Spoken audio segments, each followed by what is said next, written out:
Opa. Sejam bem-vindos a mais um Júris de Saia, o seu bate-papo jurídico sem juridiquês. E hoje estamos com a Leila Lobo. Ela é enfermeira há 14 anos, mas atua na área de enfermagem há 21 anos, especialista em saúde da família e comunidade e em gestão do Sistema Único de Saúde. Trabalha na Prefeitura de Salto há 13 anos como diretora de gestão e planejamento, realizando a gestão dos serviços públicos da saúde de Salto. Seja muito bem-vinda, Leila. Bem-vinda, Leila. Obrigada, boa noite. É um prazer ter você aqui com a gente nesse podcast. E são 21 anos ao todo de profissão na enfermagem. Sim. E o que te levou a escolher essa profissão? Foi um chamado? Foi uma escolha? Foi praticamente um chamado, né? Com 16 anos eu tive a oportunidade de fazer um curso técnico. Então eu fiz o curso de auxiliar e técnico de enfermagem e acabei entrando nessa área logo bem novinha e depois fui fazer a faculdade, me especializar.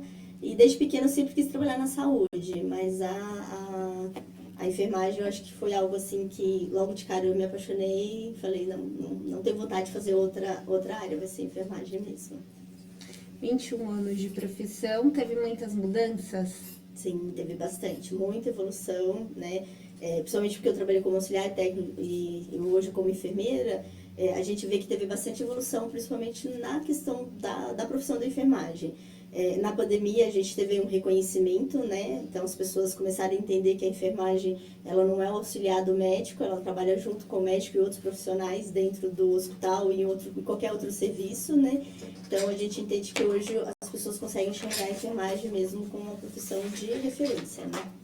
Hoje você trabalha em um cargo de chefia, né? Isso. E para uma mulher no seu cargo, como que é? Enfrentou bastante resistência, bastante relutância?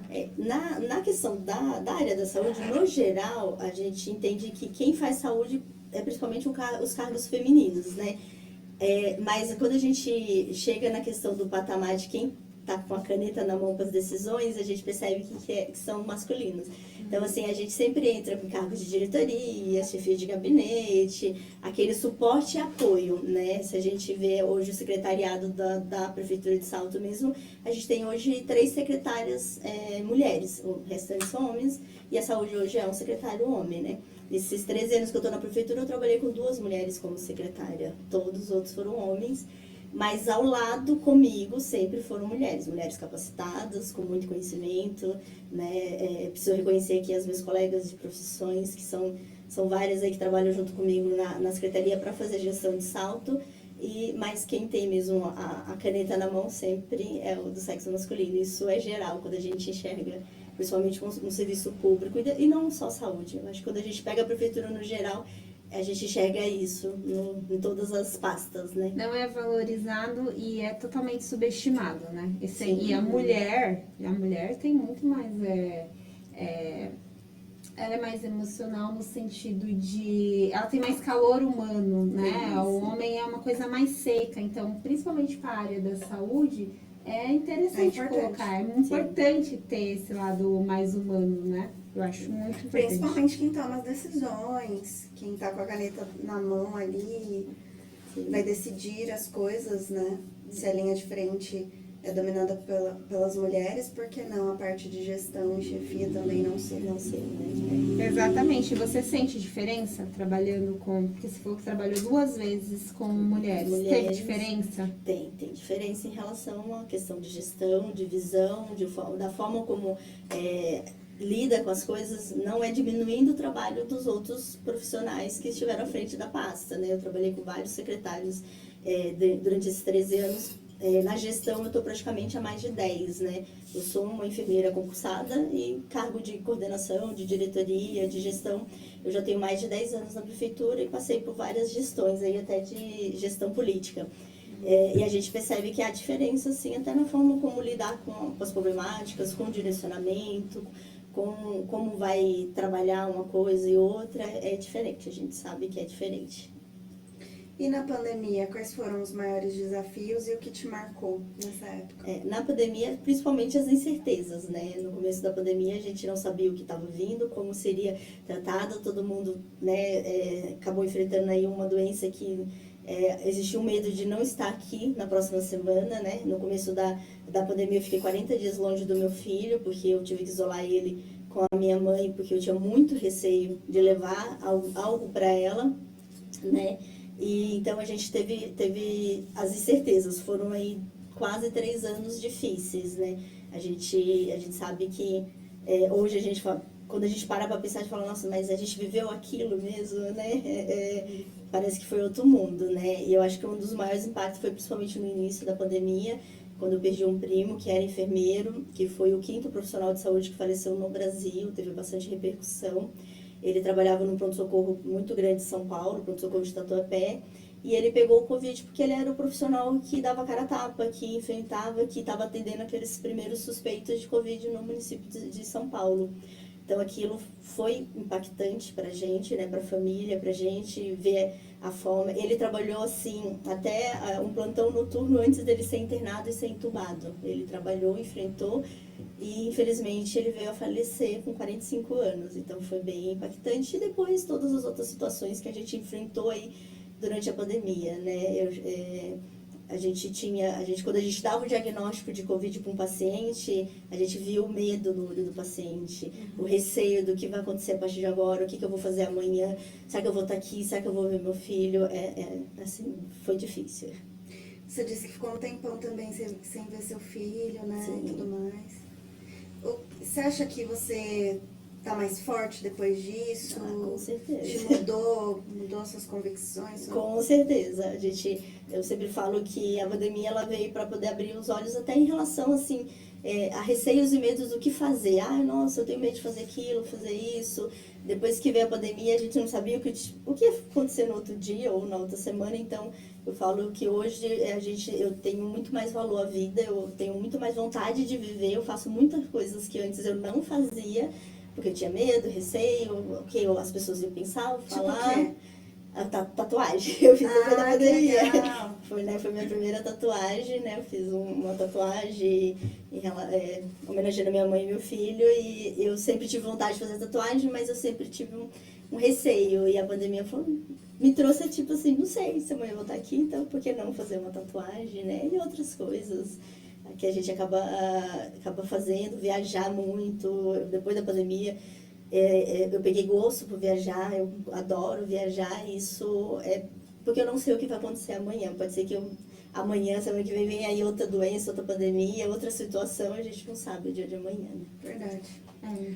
A pandemia foi um momento desafiador para todo mundo. Né? Foi Sim. uma reestruturação da sociedade como um todo, né? Sim, com certeza. Trabalho remoto, a gente teve muita mudança na nossa área jurídica com audiência remota, então assim, reestruturou. E até a forma de valorizar a vida, como você mesmo falou, né? Valorizo cada minuto, cada segundo, porque é importante demais. Alguma vez você já pensou em desistir da sua profissão? Não, na verdade eu nunca pensei. Gosto da minha profissão, estou mais de 20 anos e tenho vontade de continuar trabalhando aí. Eu gosto muito da área que eu estou hoje, que é a parte de gestão. Mas o assistencial também é algo muito gostoso de fazer, de trabalhar, de estar ali na ponta, de atender o paciente.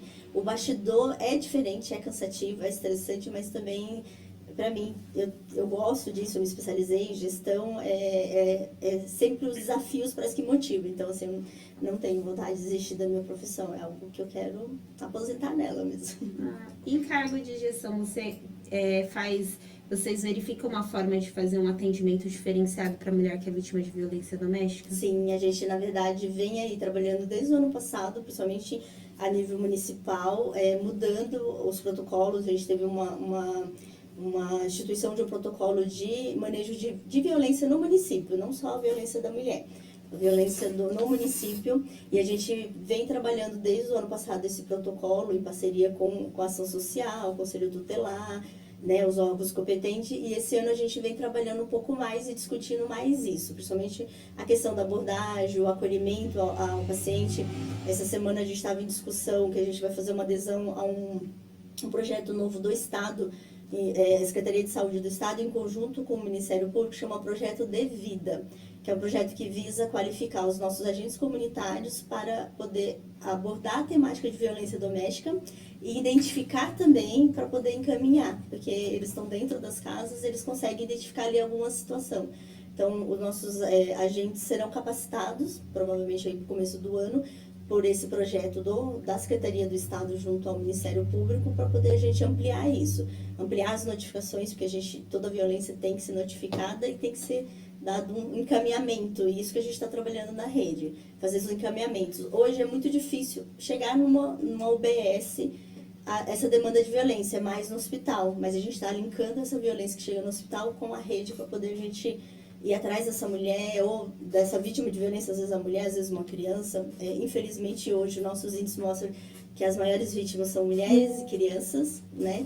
E aí pra gente fazer uma abordagem, oferecer o serviço, o apoio psicológico e os encaminhamentos que devem ser encaminhados. Então a gente vem fortalecendo esse trabalho na rede. E a rede tem profissionais suficientes, assim? Você acha que o município ele tem profissionais suficientes para conseguir desenvolver todo esse projeto, que é super necessário? Sim. Na verdade, para trabalhar em saúde, a gente nunca tem profissional suficiente, porque a demanda é grande, vem crescendo bastante, né? E a gente vem trabalhando essa questão de capacitar os profissionais, né? De dar suporte. Hoje, a nossa rede de atenção primária, né? Que são as unidades básicas, mais os ambulatórios, todas as unidades têm assistente social, que trabalha muito isso, tem psicólogos e tem outros profissionais multi. A gente tem hoje fono, nutricionista, fisioterapeuta, além de médico, enfermeiro, dentista. Então, a gente tenta englobar todos os profissionais nesse trabalho. Quando a gente implantou o protocolo de violência, a gente chamou todo mundo para essa conversa, desde o dentista, ao assistente social, né, ao técnico de enfermagem, porque às vezes o dentista pode identificar no atendimento uma situação de violência que não chegou de forma clara, porque violência é difícil chegar de forma clara. Quando chega no hospital, principalmente a pessoa numa situação já mais, né, vulnerável. Chega muito velada na atenção primária, né? Então, assim, falar que hoje a gente tem profissionais suficientes, não, porque nunca vai ter para trabalhar a saúde. E hoje, principalmente com as demandas que vêm aparecendo, sempre vai faltar, né? Qual que é a maior dificuldade para identificar? A violência é principalmente a pessoa ela assumir que ela está sofrendo violência, né? E até porque, assim, quando é uma violência física, a gente consegue enxergar melhor, né? Às vezes a pessoa chega ali com hematoma, com a situação, mas a gente tem os outros tipos de violência, e aí é muito difícil a pessoa assumir isso. E também, para o profissional, também é difícil abordar, né? Como que a gente vai abordar uma violência velada? Eu estou enxergando ali que ela está sofrendo uma violência talvez psicológica, né? Tá numa situação, e como que a gente vai fazer a pessoa enxergar isso? Então a gente tenta às vezes encaminhar, você não quer passar tem psicólogo na unidade, você não quer passar por psicólogo, o assistente social vai conversar com você, a gente vai pelas beiradas, né, para tentar fazer com que a pessoa ela tenha força para também falar, né? Então é difícil porque principalmente as violências, as pessoas hoje ainda têm muita vergonha de assumir que sofre violência, mas às vezes ela também, principalmente a mulher hoje que sofre uma violência doméstica, às vezes ela está numa situação tão vulnerável e carente que ela às vezes para ela é o normal, e às vezes ela não tem força de assumir até para sair, né? Ela tem receio de assumir isso, e como que eu vou sair daquela relação? Às vezes é dependente financeiramente, tem outras situações que às vezes impõem que ela viva naquela situação, né? E a gente, enquanto profissional, como a gente vai trabalhar aquilo, né? Hoje a gente sabe que a violência contra a criança, ela obrigatoriamente a gente tem que notificar e tomar, né, as medidas, isso os profissionais são bem orientados, mas ainda hoje é difícil trabalhar, muito difícil, até porque o profissional, quando ele identifica isso na unidade e busca meios, às vezes a gente tem que acionar conselho tutelar, CREA, serviço, às vezes ele também sofre ameaça no serviço, porque a pessoa ela sabe que quem que denunciou foi ali o enfermeiro, principalmente o enfermeiro, é o principal. E às vezes as pessoas, elas, né, vai na unidade, ameaça o servidor, e então tem essa questão do receio também. E a sociedade é toda estruturada para proteger, né? Também, também. Né? E culpa, principalmente as mulheres, como isso pode acontecer comigo, como isso pode acontecer com a minha filha. Sim. E aí vai colocando ali para debaixo do tapete. Sim. Eu acho que o profissional da saúde é muito importante nisso. E a gente vem tentando trazer essa fala para as pessoas, introduzir isso no trabalho, porque quando a gente pensa em saúde, principalmente na atenção primária, que é mais a minha área, a gente pensa muito assim em hipertensão, diabetes, em vacina, em puricultura para criança, em prevenir as doenças, né, que são as mais predominantes e as doenças crônicas. E às vezes acaba perdendo esse feeling de enxergar esse geral, né?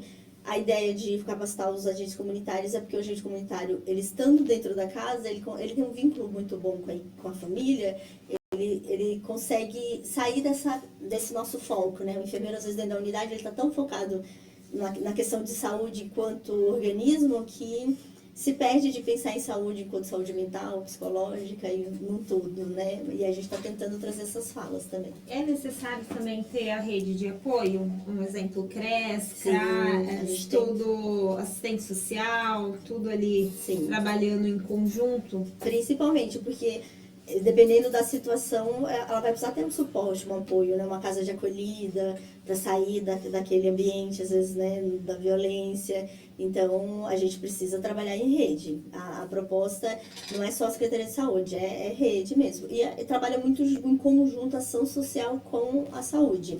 A educação agora também vem com uma proposta de trabalhar esse olhar. A nossa diretora da Vigilância Epidemiológica, que acaba recebendo essas demandas, já vem fazendo uma conversa com a educação para poder os professores conseguirem começarem a identificar e também notificar, que a gente quer que esses dados sejam melhorados, porque a gente sabe que existe muita notificação, a gente fala que é subnotificação, não chega de forma clara, né? A gente sabe que existe, mas não chega pra gente ali o papel falando que a paciente tal ou o paciente tal sofreu um tipo de violência. Como é importante isso. Ó, como o trabalho do enfermeiro e de toda a rede é importante. Sim, né? Toda a rede, né? E eu vi esses dias que, por exemplo, quando uma criança chega com uma notícia dessas, a primeira reação costuma ser é mentira. E eu vi uma psicóloga falando que, independente se é fantasia ou se é verdade, se de fato aconteceu, na cabecinha dela é verdade. Sim. E você tem que tratar aquilo como verdade. Até porque se for verdade, a gente não pode reprimir aquilo, né? Exato, né? Tá sendo conivente e tudo mais. Sim. O que falta na saúde de Salto, principal, assim? Hoje em dia, isso é uma coisa pública, né? A gente tem uma dificuldade muito grande em relação à questão do financiamento, né? A gente sabe que hoje, se não tem dinheiro, não consegue trabalhar. Então, assim, além do município, vem aí alguns anos sendo uma baixa na arrecadação, isso afeta, né? Principalmente o tesouro do município, isso vai afetar todas as pastas, né? A gente passou aí alguns anos com uma precariedade em relação aos recursos federais e estaduais, né? A gente teve aí uma PEC da morte aí de 2018, se eu não me engano, 17, 18, que veio, que só caiu agora com essa nova gestão federal. Então, assim, o que acontece? O financiamento vai ser sempre o maior desafio em relação à saúde. O município, por lei, ele teria que aplicar 15% do seu orçamento na saúde. Salto chega a 30%. O ano passado, quando a gente pega todos os quadrimestres, os fechamentos, chegou a uma média de 30%. Esse ano, até agora, a gente já trabalhou, né, já investiu 32%. Então, é mais que o dobro por lei. Aí, quando a gente pega os dados do Estado, esse ano o Estado investiu 5% do seu tesouro em saúde. Né? Então, é muito, muito complicado trabalhar em saúde, porque, basicamente, o município ele fica mais onerado. Então, o desafio é a questão de financiamento mesmo, é a questão de ter recursos para poder melhorar, manter o que está funcionando e ampliar, crescer, trabalhar em outras coisas. Isso eu acho que é o maior desafio, e não só em Salto, é na região inteira, e eu acho que no Brasil inteiro, né? Sim. Dinheiro. Dinheiro. Fala em dinheiro. Trabalhar com a saúde da família e a comunidade muda a forma como você enxerga a sociedade? Sim. Na verdade, assim, a gente tem saúde da família desde 2014. Eu fui para a gestão no início desse processo, então eu participei do início, né, da implantação. Hoje a gente ainda tem muita coisa para melhorar, para trabalhar. A pandemia fez a gente perder uma evolução, porque com a pandemia as coisas pararam, né, os serviços pararam. Então a gente de uns 3 anos para cá, a gente vem trabalhando para retomar muitos serviços e programas que a gente deixou. Mas, assim, o que acontece? Saúde da família, a gente consegue enxergar melhor a realidade da pessoa, né? A gente, enquanto enfermeiro na unidade, você só recebe o paciente, você só recebe o que ele traz. Quando você trabalha em saúde da família, você vai para o território, você entra na casa, você conhece ali aqueles pacientes, aquela família, você começa a enxergar um todo mesmo, né? Então, quando a gente fala de saúde pública e do SUS, é um dos programas que teve melhor, como posso dizer, foi um dos maiores ganhos do SUS, né? Saúde da família, quando a gente pensa no Brasil inteiro, principalmente nos estados do Norte e Nordeste, são programas que mudaram a realidade da saúde local. E Salto não é diferente. Aí que você começa a trabalhar com aquela família, você já sabe as dificuldades que aquela família está enfrentando e como que vai conseguir resolver o problema de saúde deles ali, né? E assim, foi a partir do momento que a gente plantou a estratégia da família, que a gente começou a mudar a visão, que a gente começou a trazer outros profissionais. Então, o assistente social, quando não tinha saúde da família, não tinha assistente social na UBS. Então, a gente trouxe o profissional assistente social. A gente conseguiu puxar um fisioterapeuta para as unidades básicas. Nutricionista a gente já tinha, mas a gente ampliou, porque o nutricionista também vai na casa, o fono vai na casa, né? Tem o psicólogo nas unidades. Então, hoje, todas as nossas unidades têm a equipe multi, que a gente fala. Então, quando a gente começa a trabalhar isso, a gente começa a ver as demandas, que não são só de saúde. Principalmente, a gente tem muita demanda social que impacta na saúde, então a gente tem que trabalhar isso, desde tentar achar um filho de um paciente que mora sozinho, que é senhor, que está debilitado, às vezes em outro estado, desde fazer uma vaquinha para comprar uma roupa para uma criança, porque eles percebem lá aquela necessidade, procurar a comunidade. A gente teve já situações do pessoal conseguir mobilizar para fazer um mutirão, para construir uma casinha para uma família muito humilde em Nações. Então, a gente tem várias ações que a estratégia faz que às vezes não aparecem, porque não chama atenção de mídia, mas que lá no território eles sabem que eles fizeram a diferença na realidade local. Né? Hoje a gente tem várias ações. Um exemplo, na clínica hoje do São Gabriel, a gente tem um armarinho lá fora que o pessoal doa roupa e sapato e quem quiser pega, né? E aí isso assim é bem rotativo. Todo dia você chega lá, tem coisa nova e tem coisa que saiu. As pessoas que têm necessidade pegam e quem pode deixar lá. Isso sabe, a gente sabe que alguém ali pegou um sapato que estava precisando, uma roupa, uma blusa, né, todo frio, e é algo que parece que é tão simples e que muda, né, a realidade daquele local, né. E qualquer pessoa poderia ir pegar? Sim, tá lá na não frente. Só naquela região. Só o pessoal do brechó, porque tiveram até colocar, quando o pessoal fala que se tem placa é porque tem história, tinha uma senhora de brechó pegando e o pessoal descobriu. Mas tá lá para o pessoal pegar e o pessoal pega, né? Leva brinquedo, leva sapato, leva tudo e o pessoal não tem vergonha, pega, é bem bacana isso. É legal, né? Sim. É social, sociedade fazendo bem, né? Sim. Muito legal. Sim. E o papel dos conselheiros? Do Conselho Municipal de Saúde é importante. Eu particularmente sou um pouco suspeita porque eu sou uma pessoa muito apaixonada pelo SUS e eu sei que o SUS ele só foi construído em cima de uma conferência, né, nacional, em 88, foi a 8ª Conferência Nacional de Saúde. Então, assim, o papel dos conselheiros é de suma importância para fiscalizar, para fazer com que o SUS trabalhe. Infelizmente, ainda falta bastante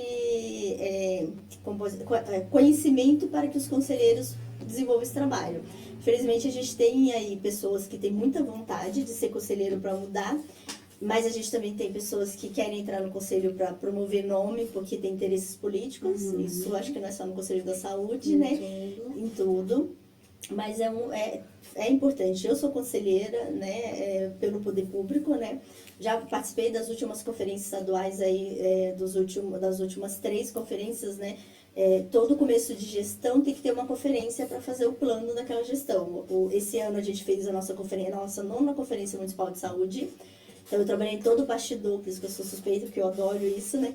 E aí a gente construiu o nosso plano municipal, que vai ser implantado a partir de 2026, né? Porque a conferência, assim, o primeiro ano da gestão, ela tem que construir os últimos 3 e mais o primeiro da próxima gestão para ter continuidade, né? Para dar tempo de continuar. Então, assim, hoje, os conselheiros têm uma ferramenta, eles têm um plano municipal que será implantado a partir de janeiro de 2026 e que eles têm acesso, conhecimento para cobrar. Nossa, você falou que ia fazer isso, você colocou dentro das metas, e aí a gente coloca, a gente faz a programação anual de saúde. A gente coloca dentro do plano que vai ser feito nos 4 anos, mas o que vai fazer em cada ano. Isso, quando a gente muda, o conselho tem que aprovar. Quando a gente faz, o conselho tem que deliberar e falar, não, a gente aprova da mesma forma que a gente tem hoje as audiências públicas, que o conselho tem que aprovar as contas. Mas a gente ainda tem bastante dificuldade. A sociedade civil ela ainda não tem esse conhecimento, esse entendimento do seu papel. No geral, isso não é uma coisa de salto, é geral. É outras situações também que a gente vê muito isso. E como que a sociedade civil ela pode tomar conhecimento desse plano, desse projeto e ficar por dentro, ser mais participativa? Então, o conselho ele faz reuniões itinerantes, né? Esse mês a gente vai fazer a reunião no dia 28 de outubro. É sempre a última segunda do mês, mas como esse mês vai ser um ponto facultativo, ponto do dia do servidor, vai ser na terça, dia 28, lá nas Nações Unidas, às 18 horas. Todo mês ela é itinerante e ela mudou um mês às 18, outro mês às 15. A gente tem o calendário que já foi publicado no Diário Oficial. Se alguém tiver dúvida e quiser acesso, ela pode mandar um e-mail para o conselho, que é o cms@sal.sp.gov.br, né? E que a gente disponibiliza também. A gente pode disponibilizar o próprio plano, né? Através dos próprios conselheiros eles têm, mas também pode solicitar e pode solicitar a Secretaria de Saúde também. A população ela tem acesso, ela tem que ter acesso a esse plano. Tem que ter interesse Isso. também, né? E tem Instagram, o Conselho Municipal da Saúde? Não, o conselho não. hoje ainda não tem ainda, não tem pernas para poder fazer essa questão da mídia, né? Outra coisa importante também da sociedade, hoje a gente está construindo a LOAS, que é a lei orçamentária do ano que vem, que está atrelada aos planos também, não só da saúde. Então, vai ter uma audiência pública para LOAS na Câmara no dia 28, eu preciso me recordar o horário, mas tanto no Face da Câmara como no site da Câmara tem lá o dia e o horário, e quem não pode ir fisicamente consegue acompanhar virtualmente. E isso também é uma forma da sociedade civil participar da construção do orçamento do ano que vem, dar suas opiniões e ajudar a trabalhar. A sociedade civil, se ela entender que ela tem um poder na mão, como ela tem hoje em dia, em relação, principalmente através dos conselhos, mudaria muita coisa. É que as pessoas hoje em dia ainda têm receio de falar de política, porque quando fala de política, acho que é a política no sentido do político que faz, dá tapinha nas costas. E Da hoje, pessoa, né? e hoje política a gente sabe que a gente falar ou deixar de falar é fazer política, né? Sim, com certeza. Participar. Bora participar, gente. Só reclamar não adianta. Sim. E em um cenário ideal, o que mudaria no SUS? Ensinar muita coisa. Na verdade, assim, a gente conseguiu colocar na prática tudo que está no papel. O SUS, ele, como todo mundo fala, é lindo na teoria, na lei, nas políticas, né? Claro que teve muita evolução, muita melhora. A gente sabe que foi o SUS que, voltando ali na questão da pandemia, foi o SUS que carregou o Brasil nas costas, né? A gente sabe que os convênios, os particulares, tiveram que se apoiar no SUS porque não tinha vaga, foi para as UTIs. Foi o SUS que foi obrigado a criar, do nada, vagas de UTIs para cuidar, né? Então, assim, a gente sabe que o cenário ideal seria realmente a gente conseguir colocar em prática tudo o que está na teoria. Por que a gente não consegue? Existe a questão do financiamento, que é muito complicado.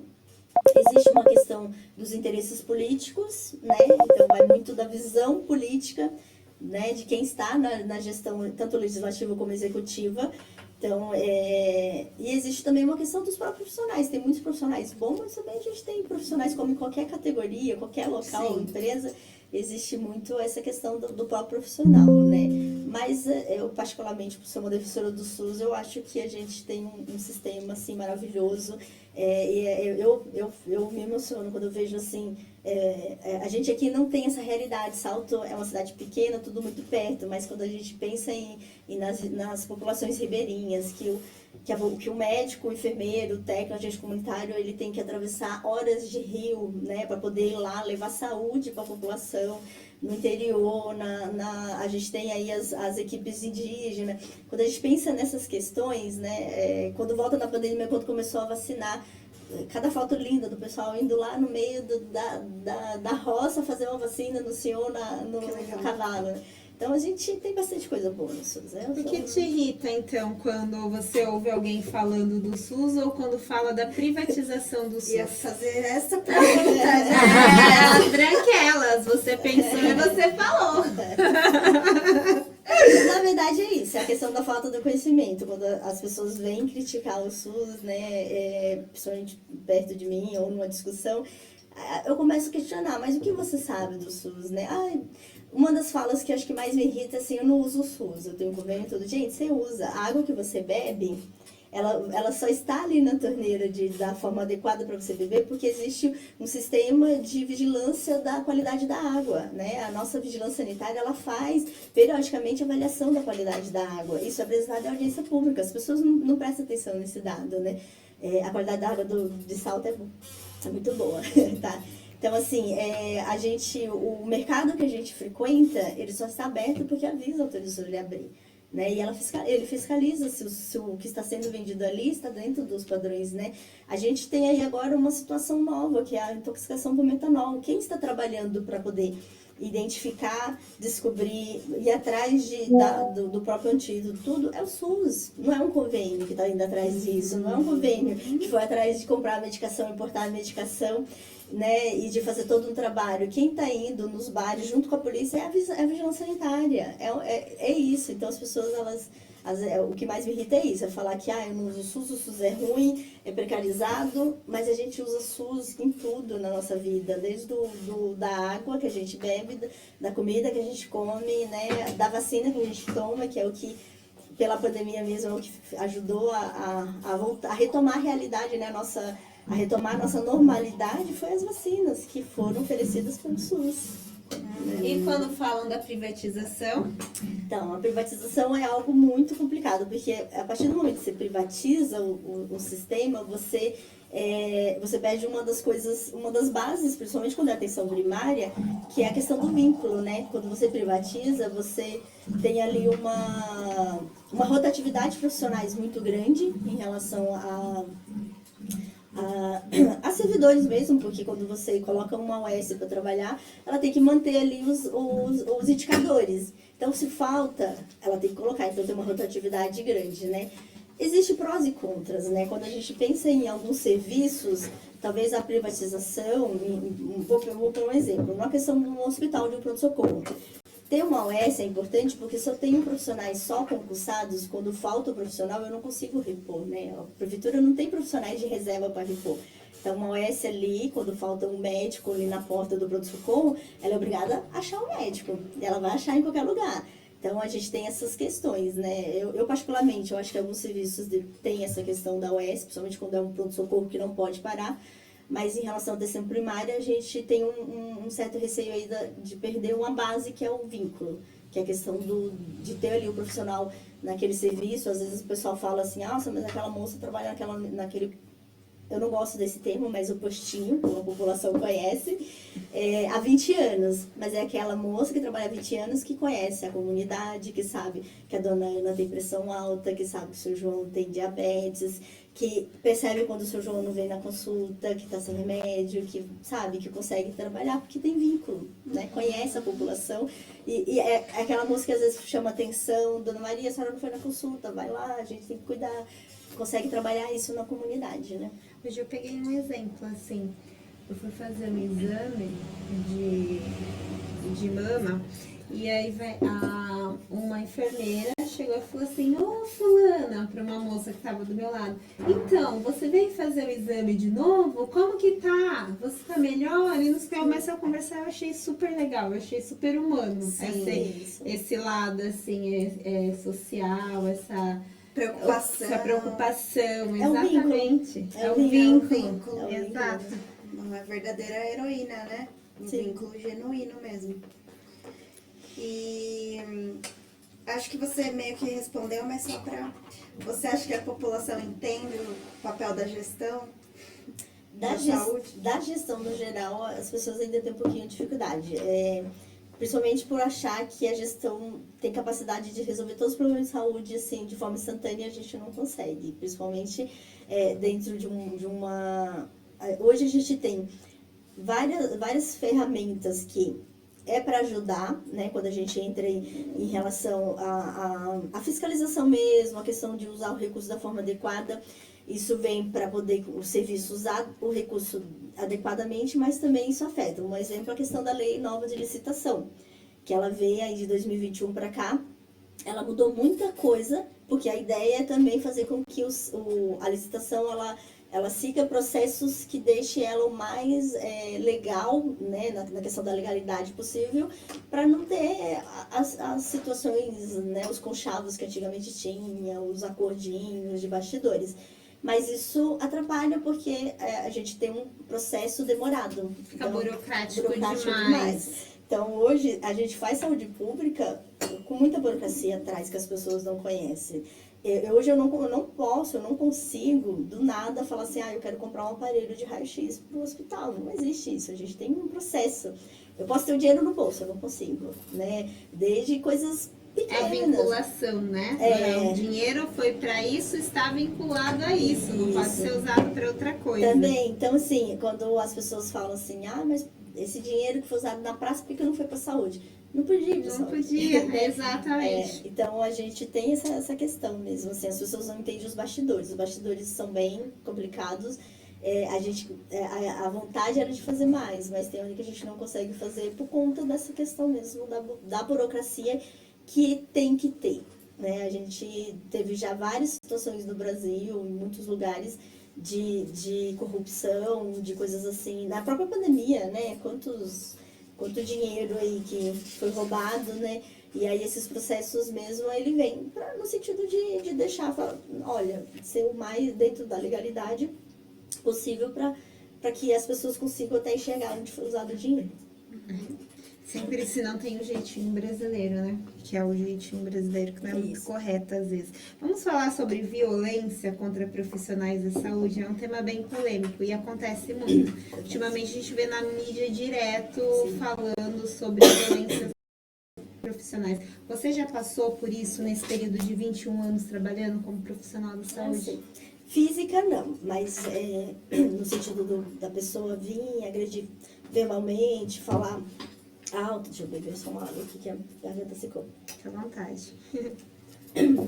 Às vezes até deferir, né, palavras de baixo calão, isso infelizmente acontece bastante dentro do serviço público, tanto hospital quanto... E a enfermagem ela é um pouco mais exposta porque ela é a porta, né? Ela é a linha diferente, é a pessoa que acolhe, que recebe, que tem aquela primeira demanda, né? É muito comum, infelizmente o pessoal brinca com isso, mas é muito comum. O paciente vir xingar toda a equipe de enfermagem, porque o médico atrasou, porque o médico não chega, e na hora que o médico chega, que ele está atrasado, o paciente não fala nada pro profissional médico, né? Entra, faz a consulta, sai e ainda fala, obrigado, doutor, sabe assim? Mas existe, infelizmente, essa questão da violência é comum, né? E isso afeta a questão psicológica. Tem muitos profissionais que tiveram situações até de afastamento do trabalho porque sofreu violências assim graves. A questão da ameaça, a gente comentando da violência que a gente tem ali, a violência velada, existe muito a questão das ameaças dentro do serviço, de pessoas que chegam de uma forma e falam assim, se você não conseguir, eu volto aqui, eu sei o horário que você entra, o horário que você sai.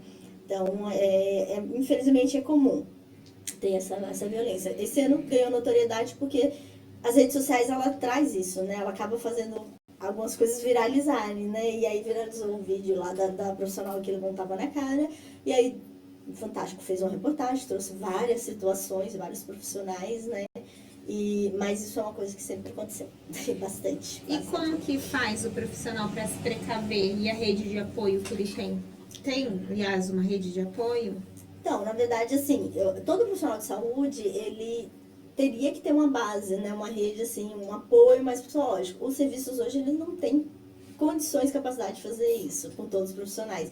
Isso eu não falo só da enfermagem, acho que todo mundo que trabalha com saúde, e principalmente saúde pública, que existe uma demanda grande, uma necessidade da população maior, deveria ter. A gente tem essa dificuldade ainda de dar esse suporte para os profissionais, né? Claro que tem muita situação que acontece que o profissional, infelizmente, ele acaba absorvendo e não vai para frente. Não faz um BO que deveria fazer, de alguma forma não passa para frente. Acontece aquela situação ali e às vezes na outra semana tá atendendo o mesmo paciente que agrediu, né? Infelizmente. Então a gente acaba tendo essa dificuldade também, às vezes até de passar para frente essas situações, né? Sim, complicadíssimo. Eu acho que mulher deve sempre sofrer mais, né? Sim, é mais A comum. mulher.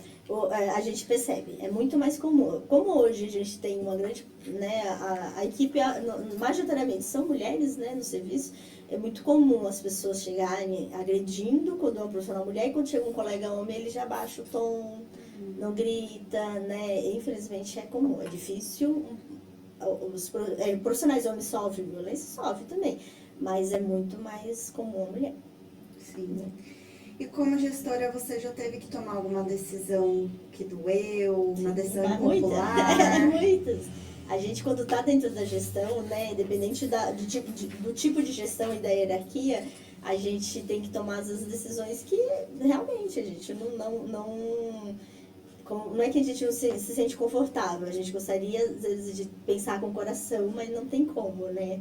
Então, às vezes, a gente tem que, sim, que impor algumas situações, principalmente porque quando a gente está na gestão, a gente tem que pensar no coletivo, né? E a gente, às vezes, se depara com algumas situações individuais, principalmente quando é em relação a algum servidor, que a gente tem que tomar algumas medidas que a gente, né, não gostaria, mas que não, tem que pensar no coletivo, né? A gente que trabalha na gestão, principalmente eu estou no cargo de diretoria de rede, junto com outros colegas. A gente fala que a gente tem 3 clientes, né? A gente tem o cliente paciente, que a gente tem que dar uma resposta. A gente tem o cliente servidor, que a gente também tem que dar suporte, resposta e respaldo. E a gente tem o cliente acima da gente. A gente tem o nosso subsecretário, o nosso secretário, o nosso prefeito, os vereadores. Então a gente tem que responder para várias hierarquias. Parece que a gente manda, não, a gente recebe mais demandas do que a gente manda, entre aspas, né? E a gente tem uma responsabilidade grande em relação ao trabalho do outro. A gente é responsável pelo trabalho do profissional que está na ponta, né? Então, muitas decisões a gente tem que tomar, às vezes, assim, né? Que as pessoas, às vezes, acham assim, mas eu como enfermeira, eu já trabalhei na ponta, né, fui da gestão, voltei para a ponta, depois voltei para a gestão, e às vezes o pessoal fala assim, mas quando você é enfermeira, você fazia isso, e agora como gestão, você pensa assim, é claro, porque são situações diferentes. Enquanto enfermeira, eu estou numa situação que eu tenho que tomar outro tipo de decisão, enquanto gestão, eu estou numa outra realidade de trabalho, né, e infelizmente faz parte do trabalho, né. É mais político, né, também. A gente tem a questão política, né, principalmente... a gente trabalha muito com as políticas públicas, mas para trabalhar com as políticas públicas eu preciso do político. Por isso que eu falo, hoje a gente respirar é política, a gente trabalha, a gente tem que pensar sempre em política. Não, né? Tem como, né? Não tem como desvincular, né? Então a gente tem que ser político no trato, às vezes no trato com o servidor, às vezes no trato com um político, com uma pessoa, né, que vem. Em várias situações a gente tem que ser político, ter relações políticas e principalmente entender de políticas públicas, né? Então é tudo política. Verdade. 21 anos de enfermagem, muita coisa mudou na medicina, né? Tem alguma coisa que você considera ultrapassada? Que você fala assim, não, 21 anos, a medicina já mudou. Na verdade, assim, muita coisa mesmo melhora, né? Hoje a gente ainda tem... Acho que as coisas mais que a gente está tentando melhorar, que é ultrapassada, é a questão mesmo do papel. Hoje a saúde, sim, ainda trabalha muito com papel, com coisa. Isso a gente vem tentando mudar, a gente vem aí implantando prontuário eletrônico para tirar os papéis. Aí a gente tem resistência dos profissionais, principalmente os profissionais antigos, mais velhos, que tem dificuldade com o manejo digital, né? Não, mas eu prefiro escrever aqui no prontuário do que digitar. Mas tem que usar o prontuário eletrônico, tem que digitar, tem que se adaptar.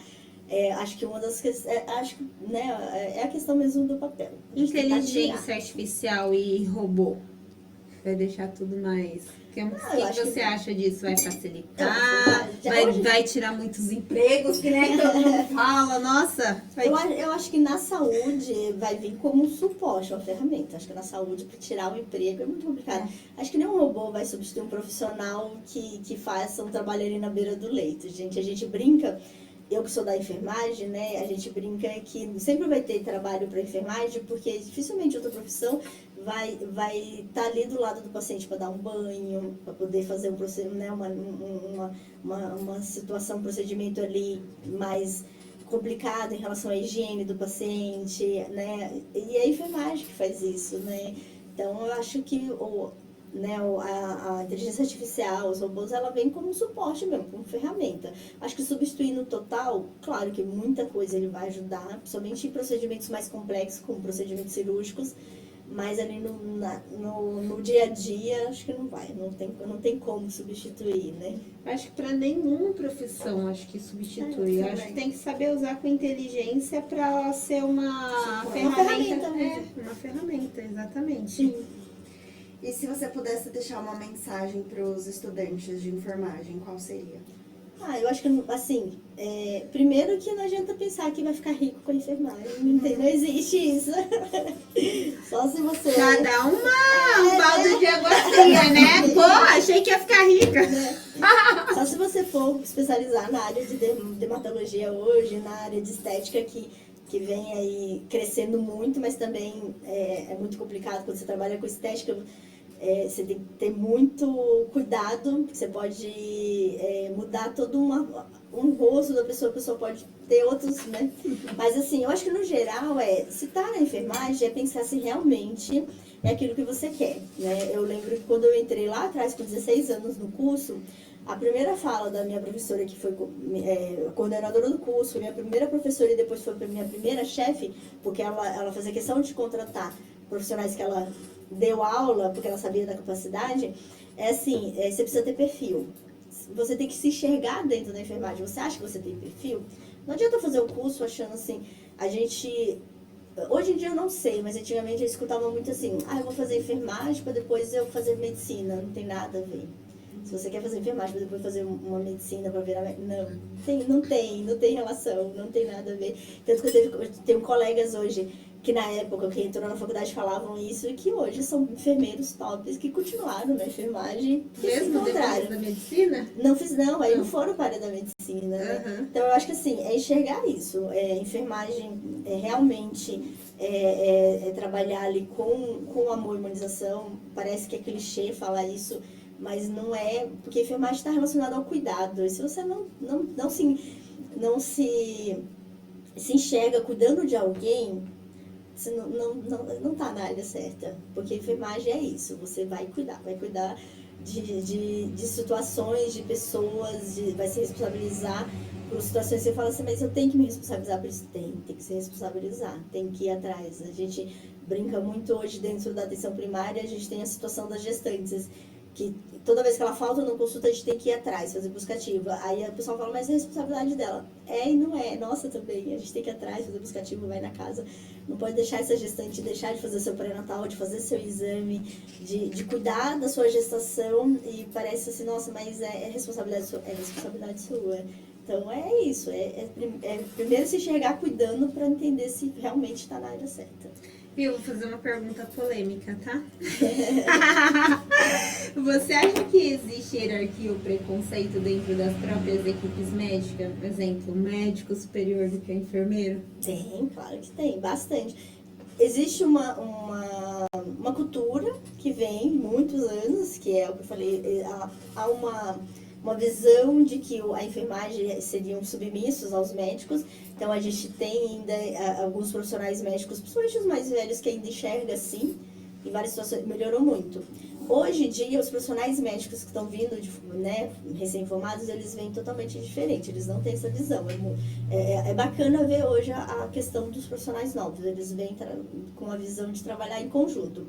Mas existe, e existe até a gente se colocar nessa situação, principalmente os profissionais mais antigos, mais velhos, de carreira de 30 anos, como a gente veio de uma cultura, a gente ainda se coloca em algumas situações até sem pensar, submissão, de estar ali de assistente do médico, né? Mas existe sim, bastante. E assédio no meio? Tem muito assédio? Assédio Você, como gestora, assédio moral, assédio sexual dentro da área da enfermagem? Olha, dentro da Secretaria da Saúde, dentro da rede pública, a gente não tem relatos, né? Eu não posso falar em relação ao hospital, porque a questão do hospital, ela tem OS, essas coisas a trabalhar. Quando eu era técnica de enfermagem lá atrás, que eu estava numa função mais ali na ponta, existia muita coisa, muito mesmo, né? Existia várias situações, assim, dessa questão do assédio, do profissional médico, às vezes abordar de uma forma, o técnico, o auxiliar de enfermagem, de uma forma um pouco constrangedora, né? Eu, enquanto técnica de enfermagem mesmo, eu trabalhei dentro do centro cirúrgico. Então, era às vezes comum o profissional vir falar e encostar demais, sabe? Chegar aberto. Então, a gente tinha que usar algumas táticas, tipo, fugir para a área suja, que eles não entram na área suja. A gente, às vezes, entrava ali porque sabia que não ia, porque ele vinha falar de um jeito muito próximo. Isso eu tinha 19, 20 anos, na minha cabeça, eu me sentia incomodada, mas eu não imaginava que aquilo era um tipo de assédio. A gente às vezes nem tem essa visão, né? Mas hoje em dia, assim, a gente não tem relatos, né, e nem denúncias em relação a isso, em relação a assédio sexual. Não, eu acho que a gente trabalha hoje com equipe na ponta muito boa, profissionais que estão ali querendo fazer saúde mesmo, tanto médico como enfermeiro, como qualquer profissional. E quando isso acontece, já é passado para as enfermeiras, para as profissionais, como que tem que se precaver, como que tem que denunciar. Sim, e tem um amparo. Sim. A gente, se tiver alguma situação, a gente vai tomar medidas e buscar dar suporte, né? Qual decisão ou algo que tenha acontecido na sua carreira que você mais se orgulha, assim? Eu me orgulho de ter ido para a área da enfermagem, mas eu gosto muito da área da gestão. Eu acho que, acho que uma das decisões, eu fui para a gestão em 2013 e foi para um processo, foi até uma secretária, mulher, que ela, na época, ela falou assim que ela não queria, foi feita uma reforma administrativa no município e foi criado vários cargos, e são os cargos políticos, que poderiam colocar qualquer pessoa ali. Mas ela falou, não, eu não quero colocar indicações, eu quero fazer um processo interno dentro da Secretaria de Saúde, eu quero enxergar talentos. Então, ela fez um projeto chamado Incubadora de Talentos. E aí ela abriu para todo mundo se inscrever, dos cargos que existia, né? E eu tinha 1 ano de prefeitura, eu tinha 1 ano de prefeitura e um ano, né, e pouquinho de formada como enfermeira.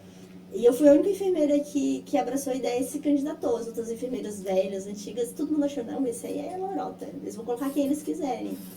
E eu participei de um processo mesmo, tive que mandar currículo, participei de atividade com psicóloga, sabe? De dinâmica, de várias coisas, e eu acho que foi uma das melhores decisões, porque eu me encontrei na gestão. Tanto que eu fiz 5 especializações, vou para uma 6ª agora, e 4 delas só de gestão, né? De gestão do SUS, e todas realizadas de forma gratuita, oferecidas pelo próprio SUS. Então, está dentro do SUS, e essa que eu vou fazer também está relacionada ao SUS, e é gratuita e é oferecida pelo Ministério da Saúde.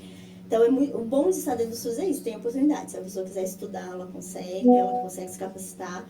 Então, eu estudei em faculdades federais renomadas, oferecido pelo SUS. Eu acho que foi uma melhor decisão, ir para a gestão, porque é uma coisa que eu gosto, que eu me identifico. Viva o SUS! Viva. Estude, se você tem oportunidade, estude. Viu? E como que é você, mãe, e equilibrar a carreira, a vida, ainda mais uma função que demanda tanto assim no emocional? Como que é? É difícil. Até porque, assim, aqui em Salta só eu e meu filho, né? Eu sou divorciada, mas eu tenho todo o suporte. Meu ex-marido é um ótimo pai, um ótimo ex-marido. Mas aqui em Salta é só nós dois. Então, assim, então aqui a gente tem uma certa, né, igual hoje eu trouxe ele, né? Então, às vezes eu tenho que levar ele em reunião do Conselho Municipal, ele é mascote do conselho, né? Então já vai aprendendo. É isso. É um pouco difícil, assim. Eu tenho uma vida bem agitada, eu tenho uma rotina muito corrida, mas eu tento equilibrar, eu tento né, fazer atividade física, cuidar do meu pequeno, né, estar à disposição do trabalho. A gente tem um horário de trabalho, mas quando a gente está numa função como essa, uma hora ou outra, a gente fora de horário está ali atuando, né? Sábado mesmo a gente vai trabalhar, vai ter campanha de doação de sangue, vou até fazer propaganda, quem quiser doar sangue, sábado na Clínica Montonet. Mas a gente tenta equilibrar. Qual o horário que vai ser a doação de sangue? Vai ser de manhã, a gente tem 200 senhas, serão distribuídas a partir das 8 da manhã. Então a equipe da Unicamp que vem, então a gente orienta a chegar nesse horário, porque já aconteceu de 10 horas da manhã acabar as senhas, né? Já aconteceu de estender um pouquinho até umas 11 horas, mas são 200 senhas distribuídas, né? Então vai ser lá na Clínica Montonet, quem quiser doar sangue vai ser bem-vindo, né? Então, às vezes a gente tem que equilibrar isso, mas a gente, a base de terapia, atividade física, viajar com as amigas, fazer algumas coisas que a gente consegue lidar, né? Legal. A gente tem um ping-pong que a gente já tá partindo pro final. E o ping-pong é bem legal, porque ele é curto, ele é descontraído. É assim, pergunta rápida com resposta rápida, tá? A Ananda vai fazer as perguntas, daí você responde. Uma rotina que você não abre mão. Academia. Um erro que te ensinou muito. Um erro, nossa, essa foi mais difícil, né? Agora não vem à cabeça, assim. Mas a gente acaba rindo muito na vida e a gente acaba aprendendo bastante, né? Casamento, tô brincando. Não posso falar. O casamento foi um ótimo casamento. Deu certo até o momento que era pra dar certo. Brincadeira. Um político que te inspira ou te irrita. Nossa, me irrita o Bolsonaro. Olha aqui, a social media tá apurando aqui. Eu tomei café com Lula, gente. Então, assim... Sério? Pronto, agora a social media vai virar best friends. Vamos ver um pouquinho como que foi isso. Em 2014, o que acontece, né? É público isso, eu sou uma pessoa de esquerda, não sou ligada a partido, né? Não sou petista, mas eu sou uma pessoa de esquerda, por isso que eu sou apaixonada pelo SUS, né? SUS é de esquerda. E assim, eu fiz faculdade com bolsa do ProUni, então eu estudei pelo ProUni, eu só tive a oportunidade de estudar porque eu tive essa oportunidade de ter bolsa integral para fazer a faculdade, senão eu não teria condições de pagar. Meu pai e minha mãe foi doméstica, meu pai é pedreiro, então assim, minha casa foi financiada pelo Minha Casa Minha Vida, então muitas políticas que vieram da gestão de esquerda me ajudaram a construir a Leila que é hoje. E aí, em 2014, o Lula já tinha saído, foi na época no ano da reeleição da Dilma. Ele tinha um instituto, né, o Instituto Lula em São Paulo, e ele abriu para as pessoas mandarem as suas histórias para o instituto, para publicar no Face, essas coisas. E eu mandei minha história, que naquela época, em 2014, eu já estava como coordenadora aqui em Salto, na Secretaria de Saúde. Mandei que eu fiz faculdade com bolsa, que meu ex-esposo, na época era esposo, também fez faculdade com bolsa, do ProUni, que a gente, né? E aí a gente foi convidado no dia do estudante para tomar um café com ele, foram várias pessoas do estado escolhidas, e aí foi eu e meu ex-marido na época, fomos os dois, tomamos um café com ele, depois a gente foi pro encontro com a Dilma. E aí foi um dia muito emocionante, foi no dia do estudante de 2014. Que Tá legal. no seu Face pra gente poder Tá. colocar a Tem que foto no procurar uma estátua, assim. no júris, bem na hora dela falando. Também café eu não sei com se eu conseguir encontrar coisas mais antigas, porque ultimamente eu fui mexer, minhas redes sociais é bem antiga, e aí eu fui tentar achar algumas coisas antigas e não tava puxando algumas fotos. Mas acho que eu tenho salvo no meu Google Fotos, qualquer coisa eu mando, eu tenho foto com ele. O que te faz perder a paciência no trabalho? Trabalhar com a competência alheia. Eu falei uma frase minha. São várias situações que a gente fala, nossa, difícil não é trabalhar, é trabalhar com a incompetência alheia. Isso é gritante. Um elogio que nunca esqueceu. Hoje eu falei pra minhas amigas que eu não imaginei que tinha repercussão, assim, eu repostei, né, que eu ia estar aqui, e eu tive várias mensagens lá, meus fãs, né? Verdade, bastante. E aí, assim, eu gosto muito, eu fico muito feliz quando alguém fala assim, nossa, eu estou orgulhosa de você, eu acho que é o melhor elogio, né? Se não fosse enfermeira, seria? Provavelmente chefe de cozinha, adoro cozinhar. Um sonho profissional que ainda quer realizar? Fazer o mestrado. SUS em uma palavra? Ah, SUS, esse sistema único de saúde, eu acho que assim, é humanização. Acho que o SUS e a humanização trabalham em conjunto, né? Mas a gente brinca que a gente fala braços, né? Porque SUS está relacionado a braço, a rede, a todo mundo. Maravilhosa. Obrigada. Oh, maravilhosa, teve maravilhosa, esse episódio teve maravilhosa. Teve o seu maravilhosa. Ai. Muito obrigada pelo seu tempo. Foi Eu que muito agradeço. bom. Aprendemos muito com você. Nossa, ficaria mais uma hora aqui tranquilamente. As meninas também, né? Eu agradeço também pela oportunidade. Tava um pouquinho nervosa, mas uma coisa que eu não sou é tímida, né? Às vezes a gente fica um pouco nervosa, mas timidez não é uma coisa. Leila e timidez não trabalham junto, né? Mas assim, eu gostei bastante dos questionamentos. Eu acho que eu falei do que eu gosto, então acho que é mais fácil falar do que a gente gosta, É verdade. né? Deu pra sentir. Fica tranquilo, né? Flui, o assunto flui. Bom, nós agradecemos muito a sua participação aqui, foi muito bom, trouxe bastante aprendizado, você é uma pessoa maravilhosa, tem uma energia muito positiva e demonstra que realmente é uma ótima gestora e que ama o seu trabalho, então isso é o mais Parabéns. importante, Obrigada. parabéns. Eu vou pedir para você deixar suas redes sociais para quem quiser te acompanhar e saber um pouquinho mais de você, Tá. se você puder deixar. @Leila Lobo de Oliveira. Eu tenho Instagram, Facebook também, né? Eu vou abrir meu Instagram, que ele é privado. Mas minhas redes sociais é pessoal, assim, eu não tenho uma questão. Eu não trabalho a rede social por uma questão de trabalho, mas lá tem bastante coisa. Tem bastante coisa do SUS, bastante coisa minha, particular, minhas viagens, então é isso. Conhecer um pouquinho mais da Leila, Sim. da doutora Leila Lobo. É isso, pessoal. Nosso podcast fica por aqui. Muito obrigado. Vai ficar nas redes sociais gravado no nosso YouTube e você pode acompanhar, pode indicar para um amigo e os cortes serão gravados no Instagram e no TikTok. No YouTube. No YouTube, então acompanhe conosco e um beijo, nós esperamos você na quarta que vem. Obrigada, Nanda, parceira de sempre, por Muito estar aqui. obrigada. Agradecer a E Nanda. não percam, semana que vem, Luiz Antônio Nunes Filho, quem fez Faditu, mais um professor, a honra de ter mais um professor aqui. Quem gosta de processo penal, direito penal, tem muito o que dizer, vamos descobrir tudo, hein? Professor Luiz Antônio Nunes Filho. É legal. Não percam. Não percam e vamos abrir para perguntas. Então, se você quiser fazer a sua pergunta para o professor, deixa lá, que daí a gente vai ler no podcast da semana que vem. É isso, Isso aí. pessoal. Um beijo. Beijo, boa noite. Boa noite. É isso.